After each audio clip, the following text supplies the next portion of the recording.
Hey, this is Rebecca Dirks with PremierGuitar.com. We're here with CEO of Fender, Larry Thomas, at the brand new Visitor Center. And this is a big project for you guys. You guys are pretty proud of it. It just opened. You want to tell us a little bit about the thinking behind why you guys decided to open a Visitor Center? Absolutely. When I came to Fender about a year ago and toured the factory, the first time that I actually went through the entire factory, I was just blown away with the fact that Fender makes all the parts of the guitar as well as the guitar. I saw them making bridge plates and trim blocks and the parts that the pickups go on. I saw them making pick guards. And I had never really known or assumed, even though I've been in the business my whole life, that Fender was really a manufacturer of everything, basically, that goes on the guitar. So that was the first impression I had of the factory. The second impression I had came the next time I went to the factory, and when I left, I couldn't believe that Fender could build an American guitar and retail it here in America for under $1,000. So it started to dawn on me that this was a story that needed to be told. So we acquired a building next door to the factory, and in the process of that, it began to dawn on me that there were other reasons to have a visitor center. And probably the most important reason to have this visitor center was really to honor the legacy of the brand, the legacy of the company, as well as honor the people who work every day building these great products. So it really came out of a need for those reasons, if you will, to show that we can build American guitars and let people, and what came as a result of that is we're going to do tours of the factory so people can actually walk through the factory and be able to see the process as we go on when we build guitars, amplifiers, and we wind pickups and make pickups and stamp out bridges and all that sort of thing. Well, when you talk about the legacy of the brand, we're standing in front of basically a showcase of that, of the way Fender guitars have shaped music over the years. You want to talk about this wall, the Legends wall? This is called our Fender Legends wall. We start with guys like Buddy Holly and to Buddy Guy, Jeff Beck, Jimi Hendrix, Eric Clapton, Ritchie Blackmore, Gilmer, Stevie Ray Vaughan, even Kurt Cobain. There's a lot of other guys that could be in here, but these also happen to be signature guitars that the company has built over the years and continues to build.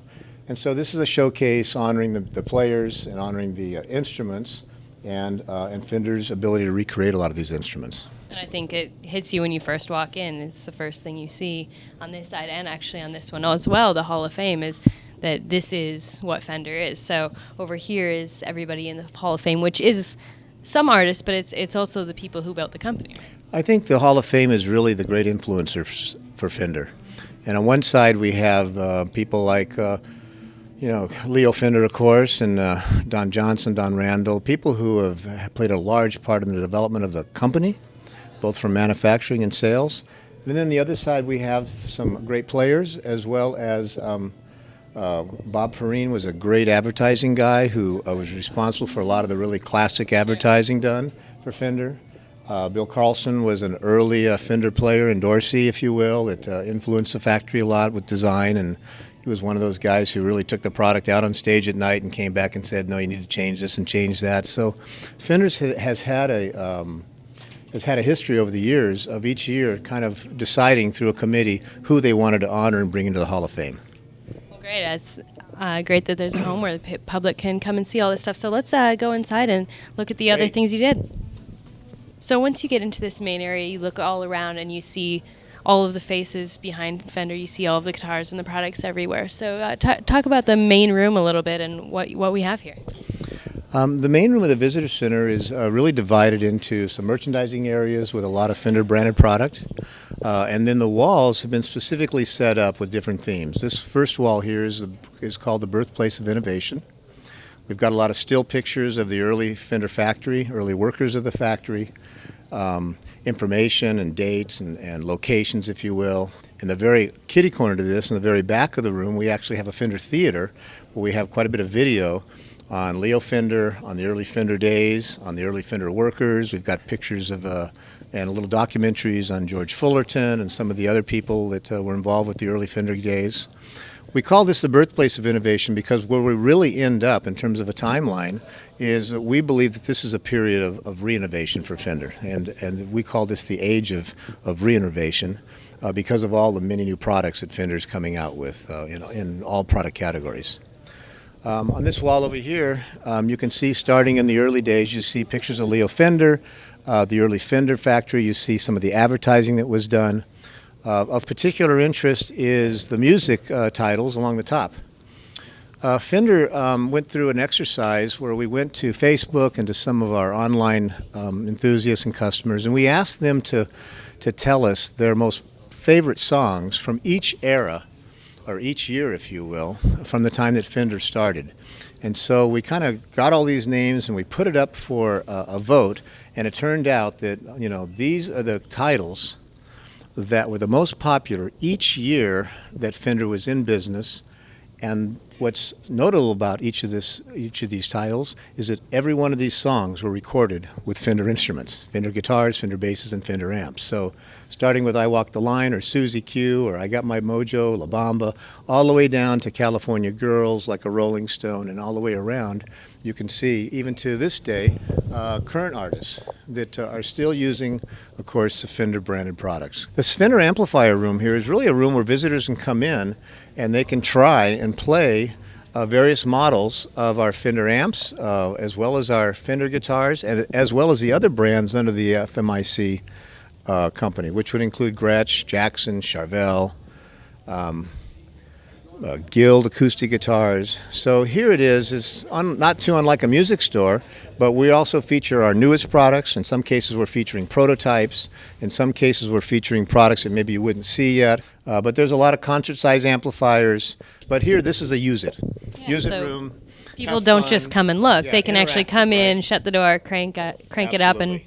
play all the Fenders that they want. One of the important things about the Visitor Center is that we have a lot of models that we build globally for the whole world, and you might not find these every day in a music store. So the idea here was to showcase our products so that if you came to the Fender Visitor Center, you could play a Robert Cray, you could play an Eric Johnson, you could play a Roger Waters bass, you could play a Sting bass, you could be able to play instruments that in many cases you'd have to only see through a catalog or the internet or mail order or something. But here you can play it. The idea for me is you can feel the neck, you can feel the weight, you can get the idea of the balance. Is this the right guitar for you? Is this going to help you make your musical expression? So every one of these guitars that's on the wall, you can actually take in that room? Absolutely. Absolutely. That's great. This room was especially exciting to build. It's called the Fender Design Experience Room, if you will. And the idea here is that anybody can come to this particular building next door to our factory, and you can select from necks and bodies and various pickguard assemblies, and basically you can build your own guitar. And one of the things about Fender is there's a lot of necks, almost like golf clubs or any other kind of business. Some necks are fat, some necks are thin, some necks have big C's or big V's, some necks have small frets, big frets. So we encourage people to come in here, grab a neck, see what they like, see what's comfortable, walk over, maybe grab a body. Maybe it's one of our regular bodies, or maybe it's something a little more special like a maple cap Strat body. And then sit down, figure out what kind of configuration, pickguard, setup might go with it, and build a guitar of your dreams. And this is something that we're going to offer that we're pretty excited about. And we're always going to have various bodies in stock, whether it's your basic black that you love. Again, all this stuff is made next door, and when you take the factory tour, you'll see how they build it. You'll see them cutting it out and sanding it. And you'll also be able to, if you want to, you can choose from beautiful, maple like this. It's bird's eye maple. Here's an example, kind of laying on a table, of a Telecaster. Beautiful maple cap Tele. Unbelievable looking guitar. And so you could build this out for yourself. And if you chose to do that, we have a special, this is what the neck plate is going to look like. That's just kind of a rendition of it. But you get a chrome neck plate. We'd engrave your name on it, the date it was built, made especially for you in our Fender factory. Here's a couple other ideas. Wow, look at that. This was a very popular guitar last night. This is another Strat that you wouldn't find in a music store today. You'll see the stain on the headstock. Here's an example of a great neck. These are prototypes, as you can see. But the idea of this room, it smells like wood, is to come in and really have the experience of what it is that I like about different guitars. What is it that gets me excited? What's the feel? What's the weight that I like? What makes it feel balanced? What would give me that ultimate musical expression? And these are made in the USA shop? These are all made right across the parking lot. Wow. Everything. Yep. And you're starting with Strats right now, but is it going to be all the models? Yes. Well, it's going to be basically Strats, Tellys, and P-basses. That's probably the bulk of our business and the various variations. There's a Telly with the humbucking in the front. So, we can do standard type Tellys. We can do humbuckings in the front. Here's a Strat with the humbucking in the back.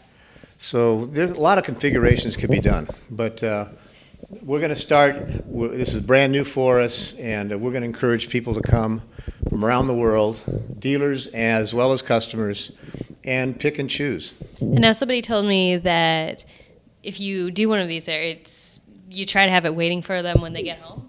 Is that too quick of a turnaround? We think that it's a 3 or 4 week turnaround. Yeah.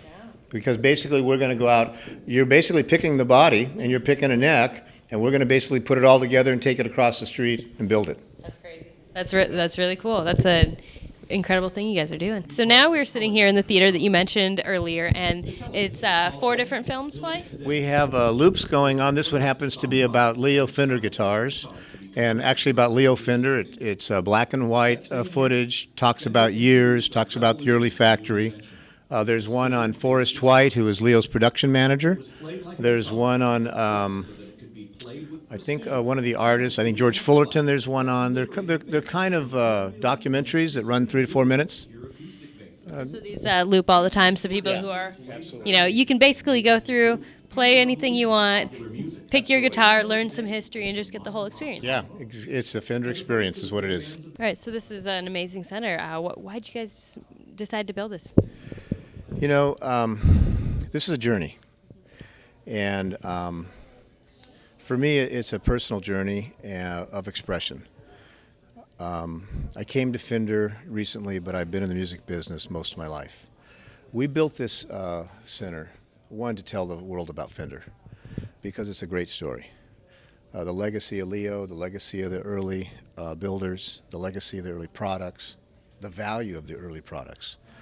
And when you go to the factory and do a factory tour, which is what we're going to do, you're going to get to see processes that are the same as when Leo was around. You're going to see the hundreds of people that touch a guitar before it comes out looking like this.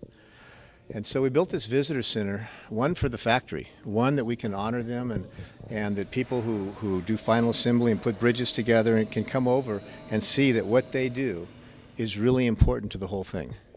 And so that gives us company pride. That's important. The second reason we built the factory is to show that we can build incredible products that sell all over the world that are made in America. And that's important to me. I think the third reason that we did the factory or did this visitor center is because we want to show the world how much Fender is intertwined, really, in the fabric of popular music. And when you look at the songs and see the titles and you see the artists, you can't help but understand that Fender is an essential part of rock and roll and country music and all other genres of music as well. So I think that's important. And then I think lastly, we built this center because we're all proud of what we do. I think that's a big part of it. We built it because we're proud of what we do. Great. Well, and you're a musician, so you come in here and you come in here as the CEO, or do you come in here as a guitarist who is drooling? I come in here and drool and oogle and think, God, I wish I could get this guitar. And then I think to myself how many guitars I have, and I really don't need this, but it's so beautiful that, I need it. So I have this battle every time I come in here. Another guitar is at the right neck. Man, this is so exciting. Flat necks, thick necks, light bodies. It's all just really cool. Well, I think most of our readers and viewers would feel comforted that you suffer from the same affliction that they do. Oh, absolutely. Absolutely. Well, coming here, is going to be a must-do visit for, people who love guitar. And I can't say it's going to make the gear lust any easier. I think it's going to make it quite a bit worse. But it's great that you guys are opening your factory. So thanks for taking some time and showing us around it. Yeah, and enjoy your factory tour, too. Yeah. You're going to love it. Yep, we're looking forward to it. We'll bring you that as well. So make sure to stay tuned to premierguitar.com and our YouTube channel and check out the factory. Great. Thanks. Thank you, too. This is Rebecca Dirks for PremierGuitar.com.